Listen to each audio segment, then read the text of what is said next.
Welcome back. So let's talk about the environment, let's talk about animals, let's talk about living. So environmentalists are warning that we are losing animal species at a rate never seen before. The population of mammals, reptiles, amphibians, birds and fish fell 60% between 1970 and 2014, and That's that's a huge according to fall. the United Nations Environment Project. That is huge. 60%. Wow. It's So disheartening. we've been told that we are set to lose within this century at least 1 million out of the nearly 8 million species on Earth unless we take action. So what actions do we need to take? What do we do as government? What do we do as individuals? We'll get to hear all of this morning. We have in the studio the project lead, Illegal Wildlife Trade Program, Nigerian Conservation Foundation, Solomon Adefolu. Thank you for joining us. Thank you for having me. We also have a veterinarian and conservationist, Mr. Mark Ofua. Thank you for being here. Thank you very much. It's an So honor. I posed the question, what do we need to do? We've heard if 60% of animal species are, between 1970 and now, that's about 49 years. Yeah. We've lost 60%. What's left? What do we do, to either bring this up or just ensure that we don't fall below where we are? Okay, I'll start by saying we're doing the right thing already. How would they know if they're not told? How would they know if somebody doesn't go out there to tell them and they're hearing it right now? The time has come, and it's now is, where everybody, every party concerned must come together to conserve the animals. Animals are killed in Africa, in Nigeria, with prejudice. Wildlife has another AKA in Nigeria. It's also known as bushmeat. No matter the type, the species, from lizards to snakes to bats, monkeys, reptiles, everything is bushmeat. So we need to start sensitizing and then to start educating the people that this attitude must necessarily stop. That's where we have to start from. That's where we have to start from. Mr.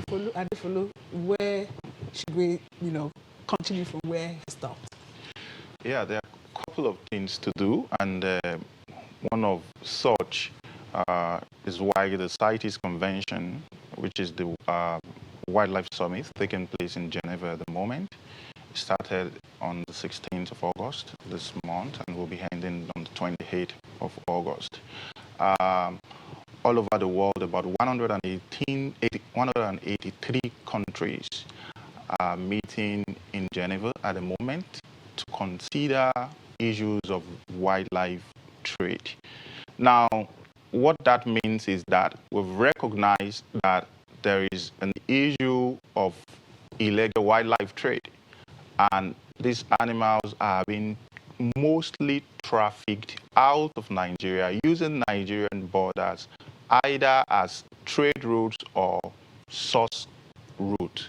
So the convention was established in 1975, and Nigeria entered into this convention that same particular year. So, and we are also been contributing to how we can also ensure that this transnational crime remains something that we can cut in the board. And how are we doing that? Law enforcement agencies are engaged.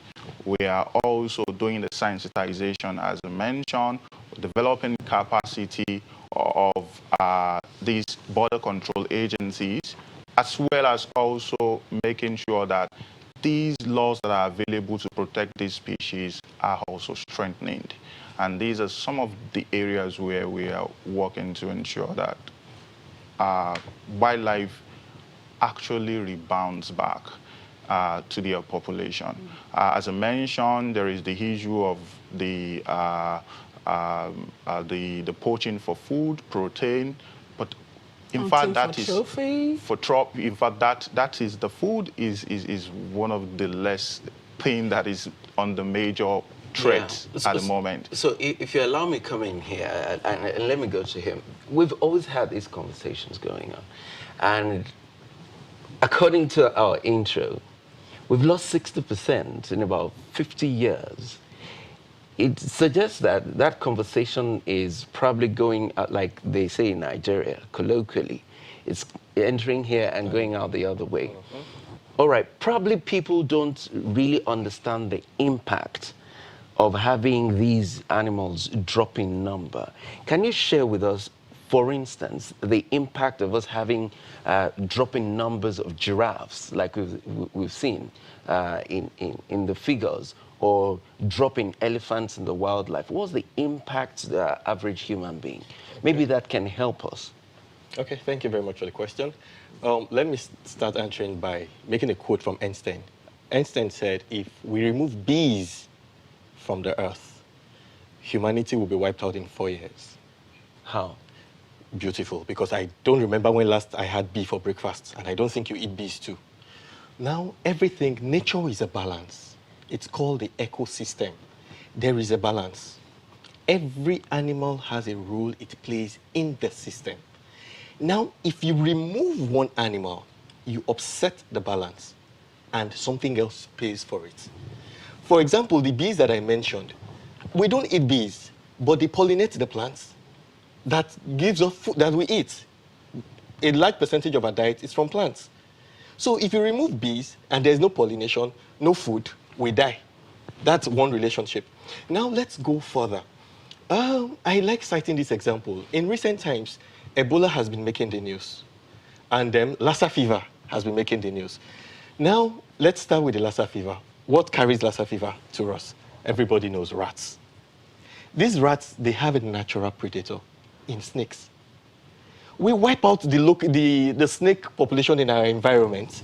The rats, they shoot up in number. Okay, so but just before you And they continue, bring it to us, yes. Now that you've mentioned snakes, I'm not sure I'm going to see snake at my doorstep and just Chase it away. Just say go or. And if I remember well, I don't know. When it comes to animal protection, I'm not sure we have numbers that we can call and say, okay, you know what, I have a snake in front of my pouch, I need you to come and pick it up. Yeah, well, we're beginning to have numbers to call. Now, Okay. Ophidophobia, fear of snakes, it's ingrained in us in Africa, Nigeria. It's ingrained in our DNA. Is it only in Africa? No, I'm it's not worse. sure anyone It's worse is going here. to see snake anywhere around the world, and you know. It's worse not, here. Okay, believe me. Indians, I think they like snakes. I had an interaction with a snake when I was quite young, about 13 or 14, that made me question my fear of snakes. A cobra crawled right across my leg, and when I froze to look at it, it froze to look at me, and then continued. Why didn't it bite me? That got me thinking. And then the more I have learned about snakes, I realized that over 99% of what we know about them is wrong. So that the killing, the mindless, the prejudicial killing we do, it's wrong. Honestly, the average snake, the snake does not want to bite you, does not want to attack you. They only bite out of fear. It's a preemptive strike. So if we can have that at the back of our mind, when you see a snake, let it go. Or better still, call experts who will remove it and take further away. Okay, so you said there are numbers to be called now. Yes. Okay, hopefully before we go, you share with us, right? Yes. Okay, so in terms of animal protection, you have said in Africa, in Nigeria, we like bushmeat. Yeah. And so everything that you, even though I'm not a fan, but some people with pounded yam, it's going. What message would you have for such people who see this as natural? Our forefathers have been doing it. Okay. Now, first of all, that's why I said education plays a very important role. I have spoken with hunters. Allow me to put in. Okay. Also, we have instructions from the Bible that everything God has created. So I just wanted to add that to it, that all the things that God has created is for us. Yes. Okay, so speak to that as well. Thank you very much for keeping to that instruction and not keeping to all the other instructions in the Bible. We're trying. We're trying. Now I have, like I was saying, I've spoken to hunters in my trying to educate them to ease up on certain animals, especially the endangered species. I came to realize that they do not even know, they don't have this concept of extinction. They believe the animals were put in there by God for us. They don't have this concept that it can finish. They just believe that, oh, because of human activities, they moved further into the forest, so they would go deeper to get them. You understand? So that's where education comes in first. And then, like you said, if you ask them, for example, one endangered species that is a delicacy, the pangolin, you ask them, why are you eating this animal? Say, it tastes like chicken. If you want the taste of chicken, go for chicken. If I want to eat chicken, why would I eat something that tastes like chicken? It's all simile of diet. Yeah, so there are alternatives that we can have. Do you understand? Now, for those hunters, we're beginning to have like grass cutter farms. So if you have a taste for bushmeat, you get one from a grass cutter farm. You understand? Outside the country, people still have a taste for these things, venison and all that. But they have learned to cultivate them so that the ones in the wild will not be exterminated. Okay, let's be joined by on Skype by a professor of wildlife resource management, Edem Enyang from Uyo. He's speaking to us from Uyo. Thank you for joining us. So we've been talking about how we need to ensure that we don't just kill the snakes and all of the animals that we see. So let me ask you, what are those endangered animal species in Nigeria? Well, we have an array of endangered species in Nigeria.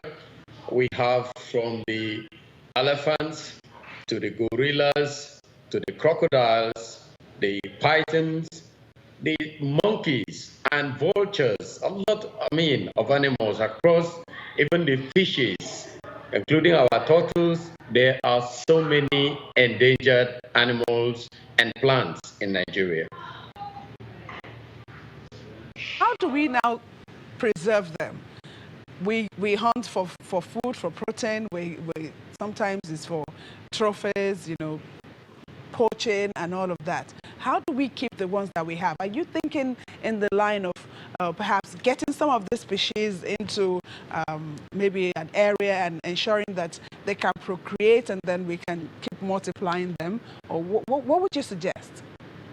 Well, the International Committee of the United Nations have prescribed the most appropriate strategies to conserve our endangered species. The best approach is the ecosystem approach. And then ecosystem approach entails that as a nation, as a people, we have to create and manage effectively different protected areas to the extent that all the ecological zones of the nation are represented. So we will have the national parks, we will have the game reserves, we have also the wildlife sanctuaries, the biosphere reserves, and we also need to have community conserved areas. And these are areas that will be set aside for these species to live under protection, and they will naturally, replenish their population, and they will also help the people to have, adequate and ample opportunity for recreation that is properly managed. The ecotourism aspect of our economy, which we have not handled, it is the assurance that we can achieve all this when these protected areas are created. Currently, we have 7 national parks. That is a far cry from what is expected at the United Nations level. We need more protected areas, and as Mr. Solomon Adefolu will agree with me, the NCF, Nigerian Conservation Foundation, have been at the forefront of promoting protected area concept in Nigeria. Other NGOs have been joining, and the National Park Service, they've been doing this. But what we've done so far as a people is not sufficient. We need to do much more. We need to identify the species and where they are resident in the country, and we need to carry out a lot of conservation education, reaching out to people, doing what Channels TV is doing right now, so that as much as possible, the generality of the populace of Nigeria will know what is expected of them, the ethics of conservation, the profession, the practice, and the need to sustain this. This is what we need to do as a people. All right. right, Mr. Enyang, a conversation, an international conversation is going on right now in Geneva. Part of it is about giraffes. And even though we have local conversations going on about how our own response to the safety of these wildlife, basically, what is Nigeria taking to that international conversation? And what impact is that conversation likely to have on Nigeria based on our response or lack of response? Well, I must confess that the CITES authorities in Nigeria have been trying over the years. In 2016, this same meeting called COP17 took place, and at that meeting, Nigeria and other African countries were not able to push through the protection and control of illegal trade and export of elephant and its particulars, trophies like the elephant tusk and so on that is in trade globally. And then the African countries failed at that meeting. And then in this present meeting going on in Geneva, Nigeria is represented. What has happened now, the focus is on giraffe. Of course, we all are aware that Nigeria has almost lost its giraffe population. But what we have from time to time, before the crisis in the Northeast came, giraffes used to migrate into Nigeria. Since giraffes are common property of the West African zone, the migration of these animals is supposed to be protected. What are we taking to Geneva? The situation in Geneva is that the giraffe has been brought up into Schedule 2 of CITES. Now, why do we have Schedule 2 of CITES for Nigeria and for giraffes? Schedule 2 permits the national authorities of each and independent country to take their own decision and put in their national laws. For instance, the National Park Act of Nigeria and also the Nasria Act protects giraffes. Several other government, state government laws also protect this animal. So, whereas Nigeria is going to hang on the Schedule 2 placement that Geneva has placed giraffes today, but we can still have our own respective national law which might put giraffe in Schedule 1, because giraffe in Nigeria is critically endangered, whereas it might not be so in the Republic of Niger and Republic of Cameroon next door. So we have to fine-tune our own national law to protect giraffe so that we limit as much as possible the number of giraffes in trade at the global level.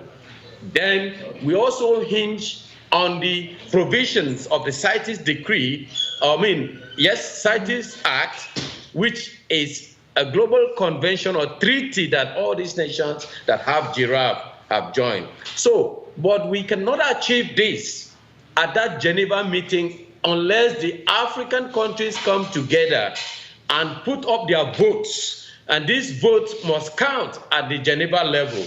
Unless we do this, we will fail like the African countries failed at the at the meeting for the elephant in 2016. We hope that it won't happen this time around in Geneva for giraffes, because there are many subspecies of giraffes.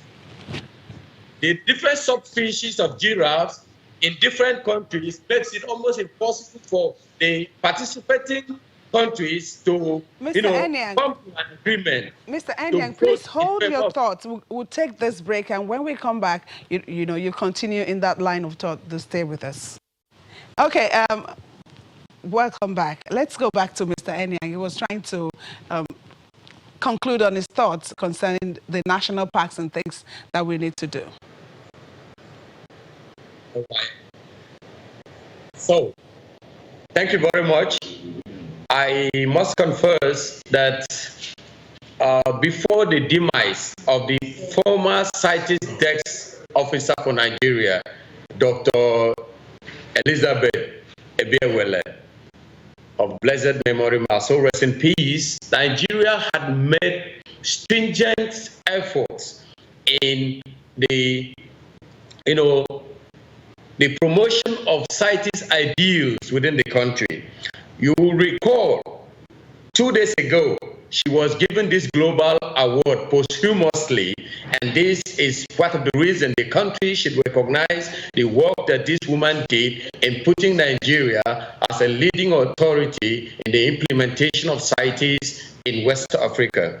So today, what we are experiencing is a situation whereby a lot of issues has cropped up in the past that put Nigeria in a bad light. For instance, the snakes that were brought into Nigeria from Cameroon, which were seized by the Nigerian customs. This action of the Nigerian customs, though misunderstood by many in different quarters of this country, the action was in an effort for the Customs and Excise Department to implement the CITES rules and regulations, which Nigeria is a signatory nation. And so what happened? The persons who brought the snakes from Cameroon, they had the CITES permission to take these snakes and other animals out of Cameroon. They also had the permit, CITES permit, to deliver these animals to Luxembourg in Europe. But unfortunately, because Nigeria was being used as a transit nation, they did not have a CITES permit from the Nigerian CITES authorities to pass these 600 animals, live animals, through Nigeria. So this is why the Customs Department impounded those animals, and the Honorable Minister of Environment for the state in that era handed these animals under my care.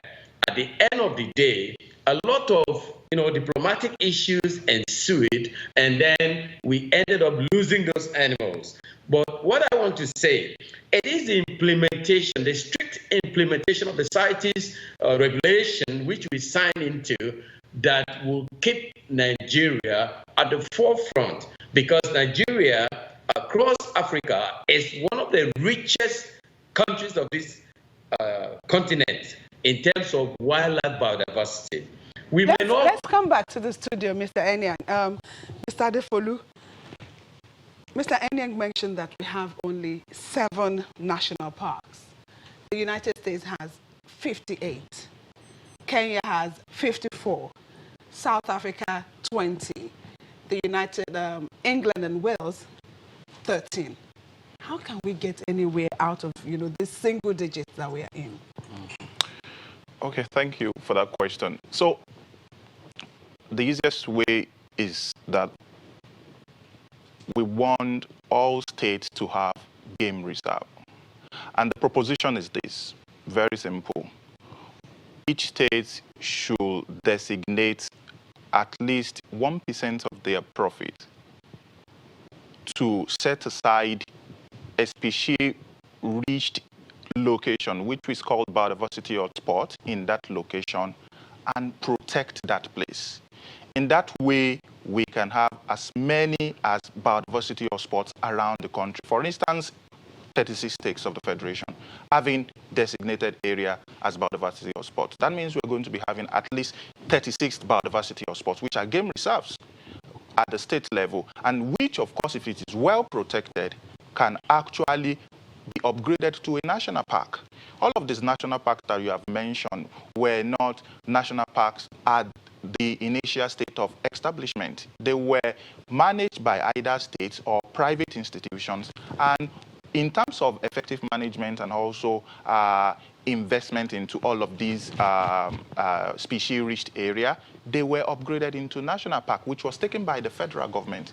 So the federal government of those countries also have political willingness to invest in all of those things, because in management of all of this park, it requires funds, it requires manpower, it requires investment in infrastructures, and our country needs to also realize that these national parks are not just standing there as dens for terrorists. They are good means of generating funds, income for the country. Kenya thrive on ecotourism. And you want to have your holiday, you go to, and your children want to see the giraffe that we've been talking about, you go to Kenya, because you know that you won't see a number that you will want to see in Nigeria. I would like to mention here at the moment that giraffe is locally extinct in Nigeria. And there is nothing we can do about it. They mentioned that there's a transboundary net migration that comes in and go out. That is what we have. But before we have them in the Savannah region, in the northern part, in Kamuko National Park, which we all know about, there are giraffes there. Earlier in late 90s. But now we don't have them again. So state government needs to realize that it is high time that they don't leave creation of national parks to federal government, and also private institutions. That is what we are doing as NGO. We are setting up biodiversity-rich areas in different parts of the country and being sponsored by organizations. The one we have in Lekki is being sponsored by organizations. The IOC, we are engaging them to protect this park. We've been managing the one in Lekki in about 30 years now, and it's been well managed. People come there to all over the world. From all over the world, people come then to see what we got there. And this is also helping us to generate income that can help us to manage that further. So citing things like that across the country, we also have on Bonny Island, which is sponsored by another IOC. So it is a very replicable initiative that needs to also get willingness and commitments of government and private institutions. Let me go to Mr. Ofua here. So we have a push-pull situation between conserving wildlife and the need for food. We also know that one of the challenges is extended agricultural practice that we have. We have threat for food security as well. So how do we strike a balance between the need for wildlife conservation and the need for food?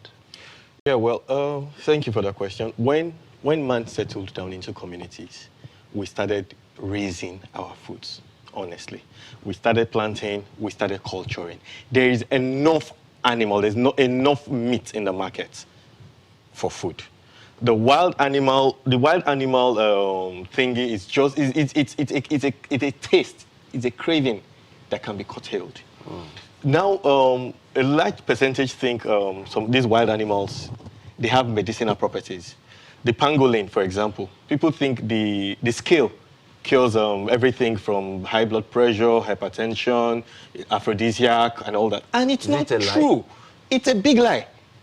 But these are stories that have been passed down and taken as for granted, yes. But it's not true.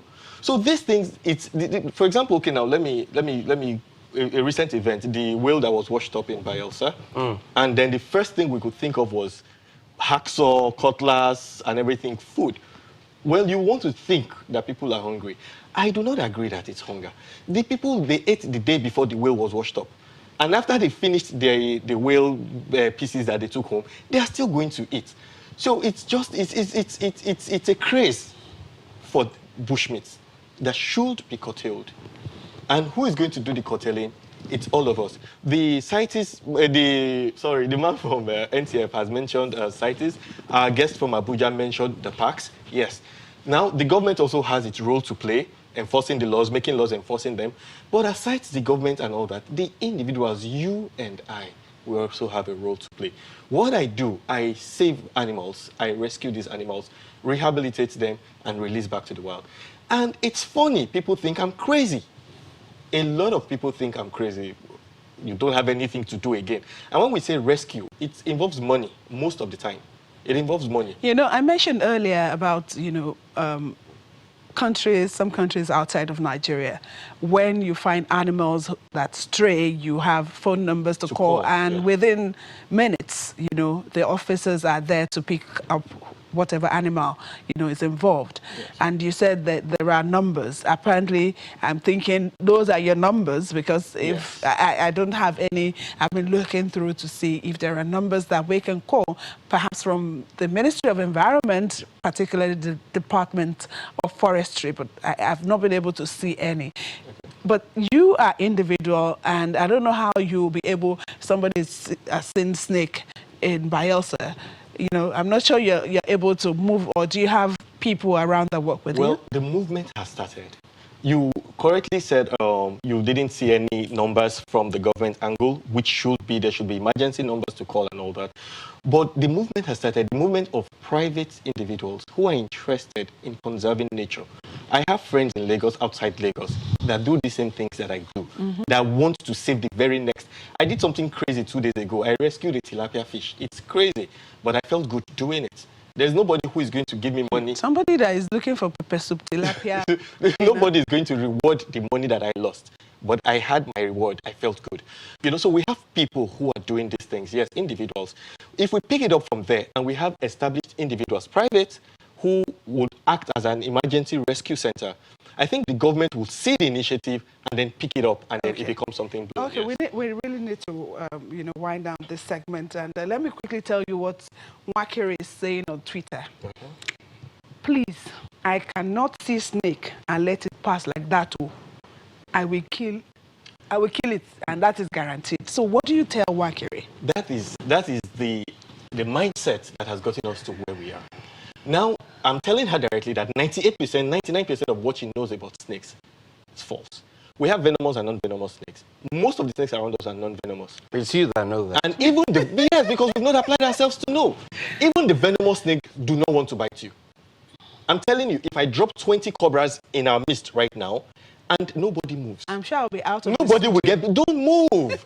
Okay, so if I move, they think you want to attack them, Okay. so they give a preemptive strike. Okay. And they even do what we call dry bites. They bite, but don't not inject Okay, venom. so I see that you just didn't come to this studio all by yourself. You have a companion. Yes. And that companion, you want to let us see? Yes, I'll let you see. Before I bring her out, I want to let you know. Oh, it's her. Yes. Even Okay. her. She's a rescue. Okay. She's a rescue. She rescued from hunters. They had macheted her. We treated her and rescued her. All right, wait for this. She's very well now. She's fine. Okay. I cannot release to the wild because I've been printed on her. Okay. So please, Meet Jacqueline. Okay. Now, this is a ball python. It's Okay. non-venomous. And it's the gentlest creature God created. Please, I want every viewer to take a look at this animal. It's very, very unique in its markings. If you see this one anywhere, please, I beg you in the name of God, do not kill it. They can't hurt a fly. They feed only on rats. And when threatened, they call into a ball and hide their head. That's why it's called a ball python. Please, don't kill these creatures. They are beautiful creatures. They have nothing they can do to us, to harm us. Okay. And when people see me with animals like this, they think, oh, he uses some form of charms or something. Yes, because some people are thinking, okay, you've hypnotized. Ties or something, yes. But you guys, Do you? I'm sure, no, there's no hypnosis. Even those guys you see on TV with the Indians and all that, there is no hypnosis. It's just understanding. Okay. There is Let nothing me see to if it. I can touch Yes, I want say you her? to. Oh, God. Okay. Good luck to you. Go ahead. It feels smooth, even though it's looking like it's... People think they're it feels cold, they're smooth. slimy, they're not slimy. Wow. Very gentle creatures. Wow. Just keep the head together. So Thank that's you it. so I love the much. texture, Thank though. I you. mean, Yeah, it feels like feels I'm sure you're so touching a smooth. live one for the first time. It's nice, yes. Yes. Okay. Feels like swimming. Thank you so much. Okay, what can I say? But let's preserve, nature. We'll try. Mr. Mark Ofwa is a veterinarian and conservationist. Thank you so much, and thank you for coming with her. Yes, Jacqueline says hi. And Mr. Solomon Adefolu, his project lead, Illegal Wildlife Trade Program, Nigerian Conservation Foundation. Thank you for being here. And on Skype, we have Adam Enyang, a professor of wildlife resource management. He joins us from Ujo in Akwa Ibom State. Very much. Okay, so we go on a break. We'll be back. I've touched